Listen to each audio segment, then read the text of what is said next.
आदिवासी समाजाची दिशाभूल करण्यात आदिवासी विकास मंत्री विजय कुमार गावित पुन्हा एकदा यशस्वी झाले आहेत। साहेब, तुम्ही जिंकला आहात आणि समाज हरला आहे। कारण काल तुम्ही शब्द दिला होता की पेसा केसची आज तातडीने सुनावणी होणार आहे आणि या शब्दावर विश्वास ठेवत कालचे आंदोलन स्थगित करण्यात आले होते। परंतु आज पुन्हा एकदा राज्य सरकार आणि तुम्ही आदिवासी समाजाची दिशाभूल करण्यात यशस्वी झाला आहात।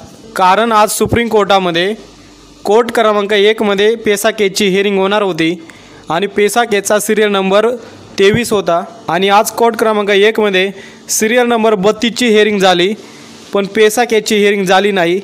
कारण 11 वाजता सिरियल नंबर 32 ची हिअरिंग चालू होती आणि ती डिसमिससुद्धा झाली, पण पेसा केसची हिअरिंग मात्र झाली नाही।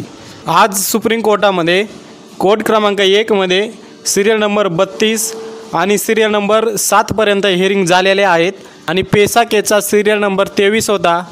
परंतु आज कोर्ट क्रमांक 1 मध्ये सिरियल नंबर 32 ची हिअरिंग झाली, पण इतकी महत्त्वाची पेसा केसची हिअरिंग झाली नाही आणि नेहमीप्रमाणे पुन्हा एकदा पुढची डेट 15 ऑक्टोबर 2024 देण्यात आलेली आहे।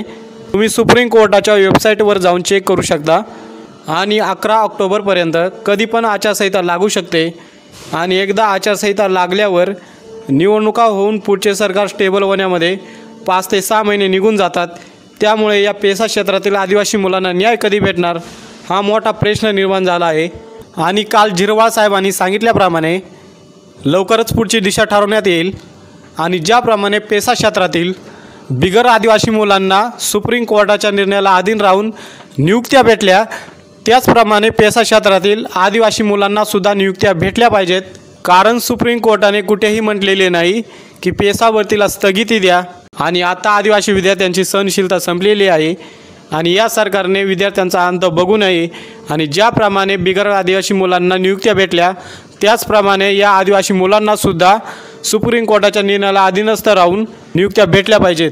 कारण 23 सप्टेंबरपासून पेसा विद्यार्थी मुंबईमध्ये झिरवाळ साहेबांच्या बंगल्यावर ठाण मांडून आहेत आणि यांना नियुक्त्या भेटल्याशिवाय आता आम्ही मागे हटणार नाहीत आणि या सरकारला धडा शिकवल्याशिवाय शांत बसणार नाहीत, याची या सरकारने दक्षता घ्यावी।